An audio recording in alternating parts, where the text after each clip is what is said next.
This is Appalling News, your most trusted source for fake real news. I'm Paul Chatto. You might already be familiar with the FireAid story, under the category of No Good Deed Goes Unpunished. More than 20 of the biggest music stars living in Los Angeles, like Earth, Wind and Fire, Lady Gaga, Stevie Wonder, Billie Eilish, Alanis Morissette, Joni Mitchell, Red Hot Chili Peppers, and Sting volunteered their time and talent for FireAid. $100 million was raised for its intended recipients, the victims of the devastating LA fire that destroyed 12,048 structures, mostly homes. Now, one would think that the easiest way to distribute this goodwill would be to first ask which of the victims needed help financially, then give them money. And you would be wrong. Nope, if you're the organizer of FireAid, the Annenberg Foundation, you distribute the aid to not-for-profit organizations first, to then do God knows what with the money, which is why the victims of the fire were getting suspicious as to why they hadn't heard from anyone about the money. $75 million was initially distributed to 120 nonprofits, some with executives with six-figure salaries. CEOs have to eat too, you know. Let's look at a selection of not-for-profits on FireAid's own list. Our first category is, what the hell does this have to do with anything? The next category is, a little late and a dollar short. And finally, damn fine programs, actually. Appalling News is not the cynical bastards you think we are. Under what the hell does this have to do with anything, we have Homegrown, conducting cleaning and sanitation for early childhood education facilities.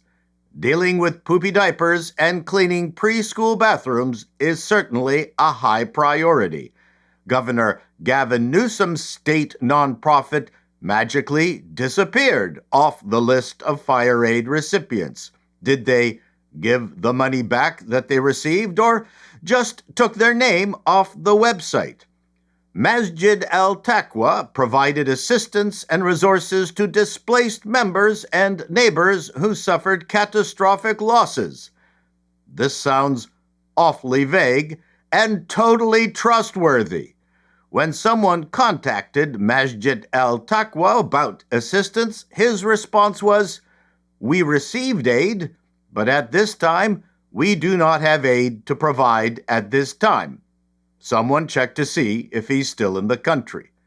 Denna Heals, mobilizing mutual aid, wellness, and healing resources for families. Just shut up and pick up a goddamn hammer, girl. Let's move on to a little late and a dollar short.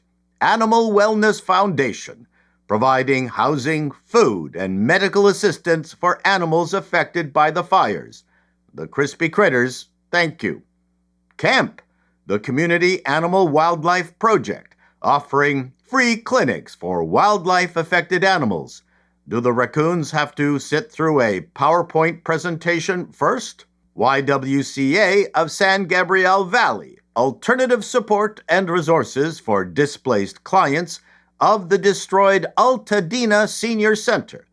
After the January fire, if the seniors are still sitting in the rubble of the Friendship Room of the Altadena Senior Center, they won't be needing their meds. And as far as damn fine programs, actually, there are many on this list. The problem is, there are comically too many on this list. 120 organizations initially. $100 million is not very much, actually. The final payouts that go through this bureaucratic sieve will be meager at best. FireAid responded to the criticism of their program. There has been an increasing amount of misinformation being shared online about the distribution of FireAid funds.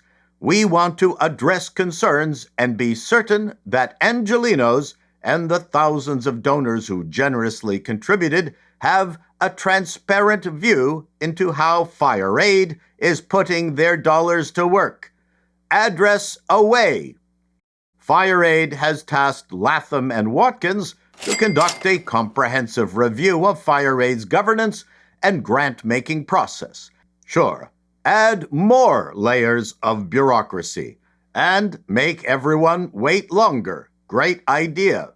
We enlisted Goldman Sachs GS Donor Advised Philanthropy Fund to check that each organization was a U.S. 501c3 public charity in good standing with the IRS and to distribute the grants to those organizations.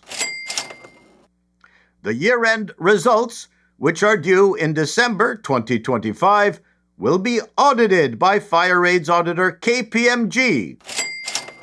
As President Ronald Reagan said, the most terrifying words in the English language are, "I'm from the government, and I'm here to help." The website concludes with this statement: "The early results are powerful and personal. Hundreds of thousands of families, workers, students, and volunteers have already been directly helped. We had no idea hundreds of thousands of families, workers, students, and volunteers were living in the 12,048 affected homes." This is appalling news, and that's the way it is.